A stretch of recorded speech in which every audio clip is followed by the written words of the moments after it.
오늘 이 시간에는 창세기 8장 11절에 나오는 비둘기에 대해서 올바른 개념을 정리하고자 합니다. 비둘기라고 하는 말은 히브리어로 요나라고 하는 말입니다. 이 요나라고 하는 말은 압박하다,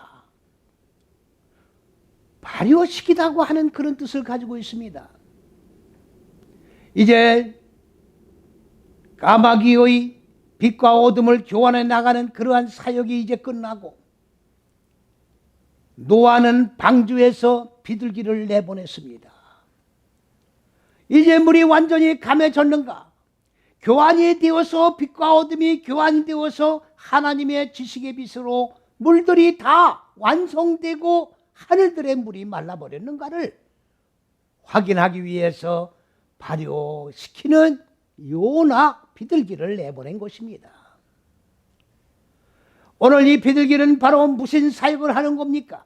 하나님의 첫째, 둘째, 셋째 시기인 지식의 빛으로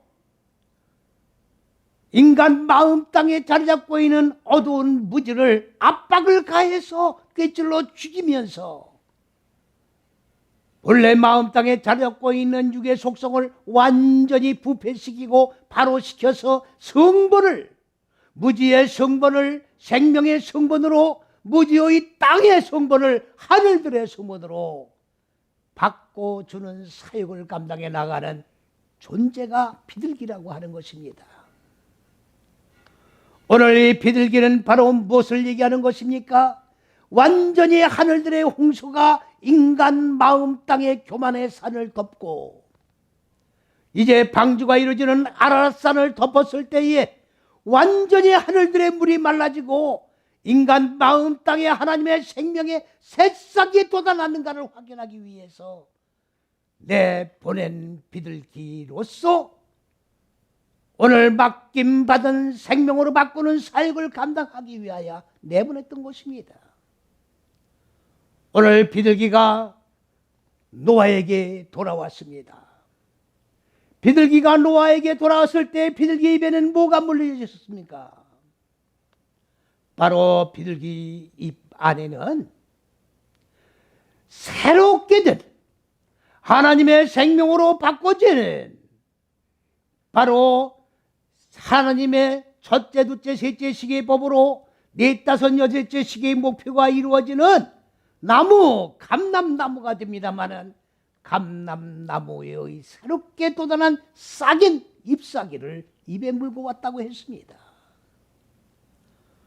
이제 이 인간들 마음 땅에는 교만의 생각들이 완전히 깨트려져 버리고 완전히 부패돼 버리고 마음 땅에 새로운 싹이 돋아나는데 하나님의 생명의 싹이 돋아나게 된 것입니다.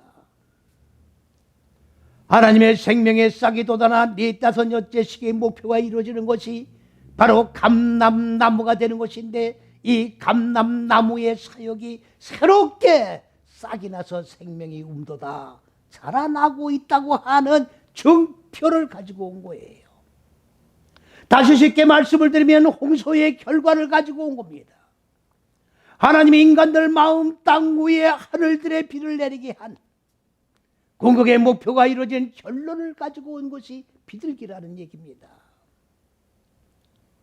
하나님께서 비둘기를 내보내신 것은 비둘기를 내보내게 하신 것은 바로 생명의 여부를 알기 위해서 하나님의 근본 의도하신 높은 뜻과 계획대로 인간 마음 땅에 기경이 되었는가 이것을 확인하기 위해서 비둘기를 내보내신 것입니다.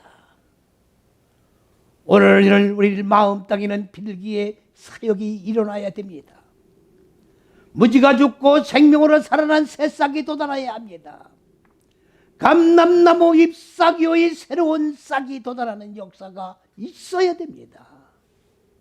감람나무의 역사, 넷, 다섯, 여섯째 시기의 목표가 완성되는 역사가 있을 때 하나님의 생명의 피를 내리신 궁극의 목표가 완성되어 하나님의 형상이 이루어진다는 사실을 깨달으시고 오늘도 까마귀와 오늘도 비둘기의 사역이 내 마음 땅 안에서 계속 전속되고 진행돼요.